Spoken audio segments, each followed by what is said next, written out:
Assalamualaikum warahmatullahi wabarakatuh. Perkenalkan, nama saya Aris Rusnandar dari Prodi Manajemen B1. Pada kesempatan kali ini, saya akan sedikit memaparkan apa sih pasar uang dan pasar modal. Langsung saja, definisi pasar uang. Pasar uang adalah suatu kelompok pasar di mana instrumen kredit jangka pendek yang umumnya berkualitas tinggi diperjualbelikan. Fungsi pasar uang sebagai sarana alternatif bagi lembaga-lembaga keuangan, perusahaan-perusahaan non-keuangan untuk memenuhi kebutuhan dana jangka pendek maupun untuk menetapkan dana atas kelebihan likuiditasnya. Selanjutnya ada ciri-ciri pasar uang. Yang pertama ada menekankan pada pemenuhan dana jangka pendek. Yang kedua, mekanisme pasar uang ditetapkan untuk mempertemukan pihak yang mempunyai kelebihan dana dan membutuhkan dana. Yang ketiga, tidak terikat pada tempat tertentu seperti halnya pasar modal. Selanjutnya ada pelaku pasar uang. Ada bank, yayasan, dana pensiun, perusahaan asuransi, perusahaan-perusahaan besar, lembaga pemerintahan, lembaga keuangan lain, dan individu masyarakat. Selanjutnya ada perbedaan dengan pasar modal. Yang pertama, ditinjau dari produk yang dihasilkan dari kedua pasar tersebut berbeda. Produk utama pasar uang yakni surat promes, surat perbendaharaan negara, surat berharga yang diterbitkan oleh pemerintah, surat wesel yang di ASCAP oleh bank, sertifikat deposito, dan sertifikat yang dikeluarkan oleh bank sentral, SPBU, dan commerce paper. Sedangkan pasar modal bersifat jangka panjang dengan produk obligasi, obligasi convertible, saham, reksadana, dan instrumen derivatif atau right, warrant, option, and future. Yang kedua ada ditinjau dari tingkat return dan risiko. Pasar uang tingkat risikonya yang rendah dengan tingkat return yang rendah. Sedangkan pasar modal tingkat risikonya tinggi dengan tingkat return yang tinggi pula. Yang ketiga, ditinjau dari hasilnya. Pasar uang berupa bunga sedangkan pasar modal berupa dividen dan capital gain. Yang keempat, ditinjau dari otoritasnya, maka otoritas tertinggi pasar uang ialah Bank Sentral, yaitu Bank Indonesia. Sedangkan pasar modal adalah Kementerian Keuangan melalui badan yang berwenang yaitu OJK. Selain itu, pasar modal memiliki pasar sekunder, sedangkan pasar uang tidak selalu ada. Yang kelima, ditinjau dari peranannya. Pasar uang sebagai peranti operasi pasar terbuka, sedangkan pasar modal sebagai alternatif pendanaan bagi perusahaan dan alternatif investasi bagi investor. Perbedaan lainnya terletak pada fungsinya. Selanjutnya ada mekanisme pasar uang. Pasar uang berbeda dengan pasar modal yang tradingnya dilakukan melalui bursa atau stock exchange. Pasar uang sifatnya abstrak, tidak ada tempat khusus seperti halnya dengan pasar modal. Transaksi pada pasar uang dilakukan secara OTC atau over the counter market, dilakukan oleh setiap peserta atau partisipan melalui desk atau dealing room masing-masing peserta. Fungsi pasar uang. Yang pertama, sebagai perantara dalam perdagangan surat-surat berharga berjangka pendek. Yang kedua, sebagai penghimpun dana berupa surat-surat berharga jangka pendek. Yang ketiga, sebagai sumber pembiayaan bagi perusahaan untuk melakukan investasi. Yang keempat, sebagai perantara bagi investor luar negeri dalam menyalurkan kredit jangka pendek kepada perusahaan di Indonesia. Selanjutnya ada tujuan pasar uang. 1. Untuk memenuhi kebutuhan jangka pendek. 2. Untuk memenuhi kebutuhan likuiditas. 3. Untuk memenuhi kebutuhan modal kerja. 4. Sedang mengalami kalah keliling dari pihak yang menanamkan dana. Yang kelima, untuk memperoleh penghasilan dengan tingkat suku bunga tertentu. 6. Membantu pihak-pihak yang mengalami kesulitan keuangan. Dan yang terakhir ada spekulasi risk. Selanjutnya ada jenis-jenis risiko investasi dalam pasar uang. Yang pertama ada risiko pasar. Yang kedua ada risiko riskman. Yang ketiga ada risiko gagal bayar. Yang keempat ada risiko inflasi. Yang kelima ada risiko valuta. Yang keenam ada risiko politik, dan yang terakhir ada market stability atau liquidity. Nah, selanjutnya ada jenis-jenis risiko investasi di pasar keuangan. Yang pertama, risiko besar, yaitu risiko yang berkaitan dengan turunnya harga surat berharga, dan tingkat bunga naik, mengakibatkan investor mengalami capital loss.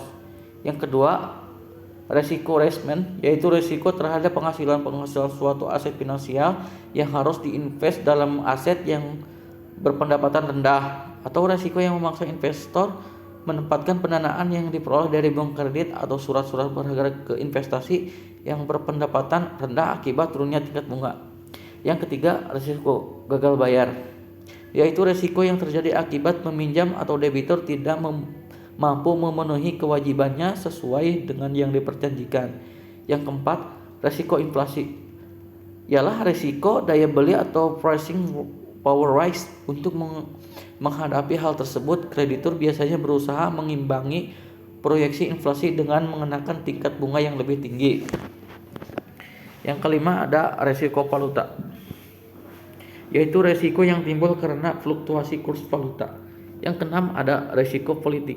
Ini berkaitan dengan kemungkinan adanya perubahan ketentuan perundangan yang berakibat turunnya pendapatan yang diperkirakan dari suatu investasi, atau bahkan akan terjadi kerugian total dari yang diinvestasikan.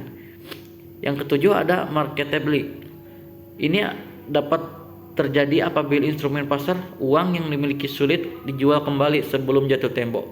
Sulitnya menjual kembali surat berharga tersebut memberi risiko untuk tidak dapat mencairkan kembali instrumen pasar uang dalam bentuk uang tunai pada saat membutuhkan likuiditas sebelum jatuh tempo. Selanjutnya ada pengertian pasar modal. Pasar modal adalah lembaga keuangan yang mempunyai kegiatan berupa penawaran dan perdagangan efek atau surat berharga. Pasar modal juga merupakan lembaga prosesi yang berkaitan dengan transaksi jual beli efek dan perusahaan publik yang berkaitan dengan efek. Dengan demikian, pasar modal dikenal sebagai tempat bertemunya penjual dan pembeli atau modal dan dana. Pasar modal merupakan pasar untuk berbagai instrumen keuangan jangka panjang yang diperjualbelikan, baik dalam bentuk hutang maupun modal sendiri, baik yang diterbitkan oleh pemerintah, public authorities, maupun perusahaan swasta. Pasar modal memberikan berbagai alternatif untuk para investor selain sebagai investasi lainnya, seperti menabung di bank, membeli tanah, asuransi, emas, dan sebagainya.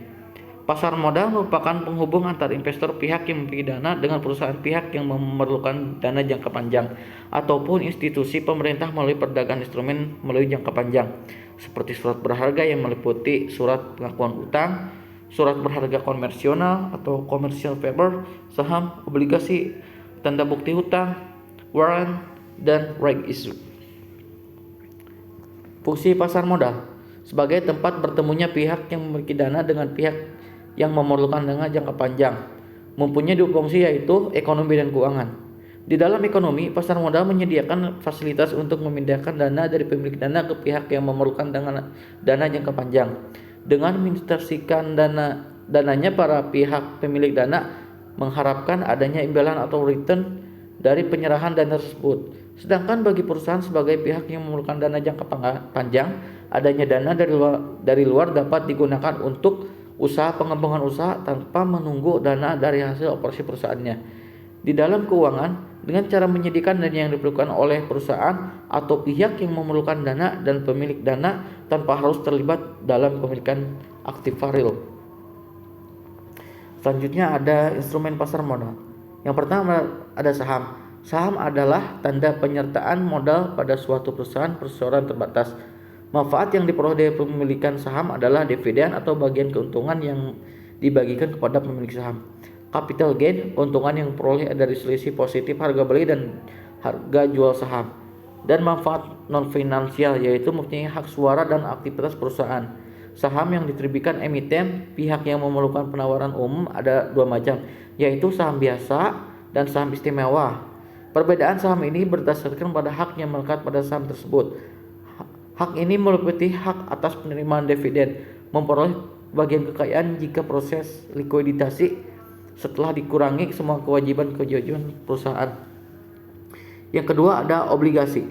Obligasi adalah surat pengakuan hutang suatu perusahaan yang akan dibayarkan pada waktu jatuh tempo sebesar nilai nominalnya. Penghasilan yang diperoleh dari obligasi berupa tingkat bunga yang akan dibayarkan oleh perusahaan penerbit obligasi tersebut pada saat jatuh tempo. 3. Surat berharga. Lainnya Dari dua jenis efek yang telah diuraikan di atas yang sudah banyak digunakan sebagai media hutang di Bursa Efek Indonesia, terdapat beberapa jenis efek yang dapat digunakan sebagai media hutang, seperti warrant, option, and right issue. Selanjutnya jenis-jenis pasar modal. 1. Pasar perdana. Pasar adalah penjualan perdana efek atau penjualan efek oleh perusahaan yang menerbitkan efek sebelum efek tersebut dijual melalui bursa efek. 2. Pasar sekunder adalah penjualan efek setelah penjualan pasar perdana berakhir. Pada pasar sekunder ini, harga efek ditentukan berdasarkan kurs tersebut. Naik turunnya kurs suatu efek ditentukan oleh daya tarik menarik antara permintaan dan penawaran efek tersebut. Pada pasar sekunder, para investor dapat membeli dan menjual efek setiap saat.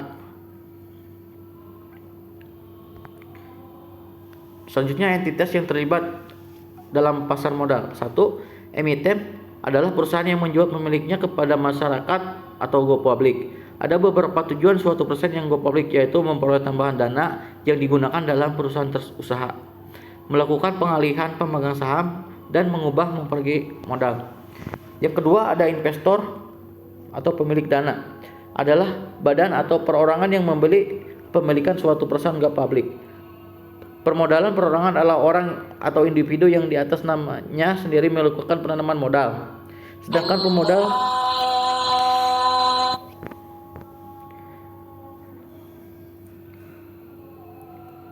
Sedangkan pemodal adalah investasi yang dilakukan atas nama lembaga seperti perusahaan, koperasi, yayasan, dan dana pensiun dan lain-lain.